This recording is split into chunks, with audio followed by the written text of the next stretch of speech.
The courtroom was still. So still that the sharp crack of the judge's gavel echoed like a gunshot across polished wood. The sound lingered, solemn and final, like the closing of a coffin lid. At the defense table sat an elderly woman, frail and bent, her trembling fingers wrapped tightly around a worn, faded handbag, as though it were the last piece of her life she could still hold on to. Her name was Martha Elwood, a widow stripped of nearly everything except her pride, and even that was being slowly dismantled before a gallery of strangers. "Mrs. Elwood," the judge had said earlier, a mocking curl to his lips. "You're asking this court for mercy. Perhaps you should have considered that before ignoring your debts." A ripple of laughter followed, low, cruel and dismissive, spilling from the plaintiff's table. To them, she wasn't a person. She was just another foreclosure, another number on a spreadsheet. But for Martha, this wasn't about money. This was about the home her late husband had built with his own hands, the only place that still carried the sound of his laughter and the warmth of his memory. If you believe in compassion, second chances, and the power of one act of goodness to change a life, take a moment to like, share, and subscribe to Stories of Kindness, because what happens next will remind you that true heroes don't always wear badges or suits. Martha sat quietly while the opposing lawyer, a sleek man in an expensive suit with a tongue sharp as glass, tore her apart, page by page, word by word. Every sentence he uttered seemed to shrink her further into her chair. Her home, he argued, was collateral. The law was clear, and the law, he said, has no room for sympathy. The judge nodded, entertained. Martha's public defender, too nervous or indifferent to speak, kept his eyes on his notes. The light glimmered off marble walls, but Martha's world had gone utterly dark.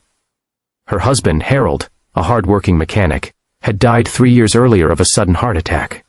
Between the hospital bills, funeral costs, and the loss of his income, she had fallen behind on mortgage payments. The small-town bank, swallowed up by a corporate giant, wasn't interested in understanding. They didn't want her home for the debt. They wanted it for the land beneath it. She had begged. She had written letters no one read.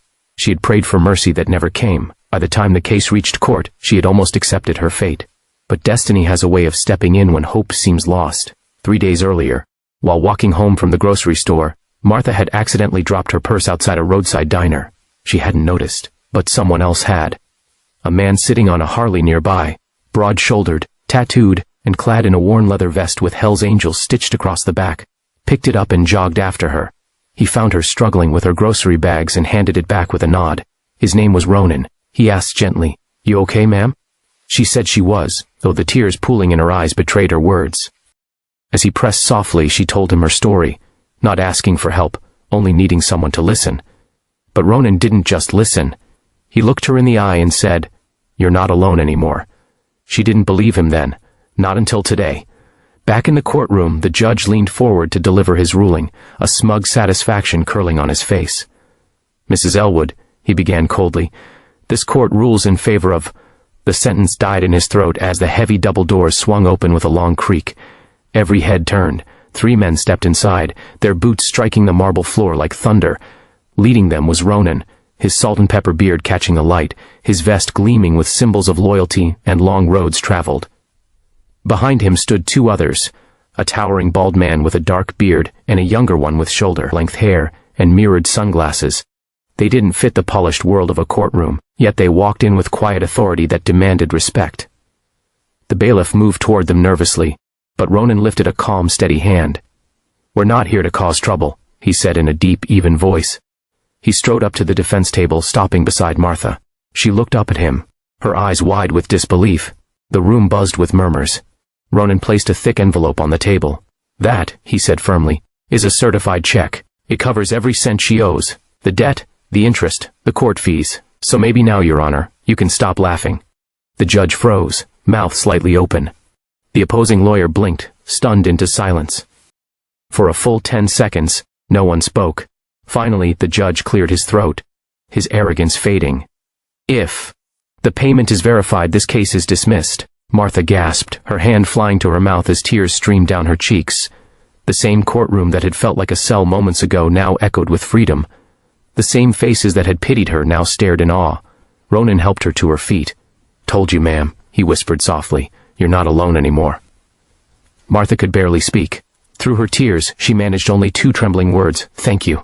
Sunlight poured through the tall windows then, golden and alive, wrapping her in warmth. She could almost feel her husband's spirit there, smiling beside her. The three bikers turned to leave. Their boots echoed down the aisle as the courtroom, once cold and judgmental, erupted into quiet, heartfelt applause. Even the judge, flustered and humbled, gave a small nod of respect. Martha sat back down, clutching her old handbag, not just a holder of memories anymore, but a symbol of new beginnings. When the heavy doors closed behind those men, the echo that filled the room was not one of fear, it was the sound of hope. Before we finish, tell me in the comments, how did you feel when those bikers walked in? Did it remind you that kindness often comes from the most unexpected places? That evening, Martha sat on her porch, the sunset painting her world in color again. The hum of distant engines drifted through the air, fading but full of promise.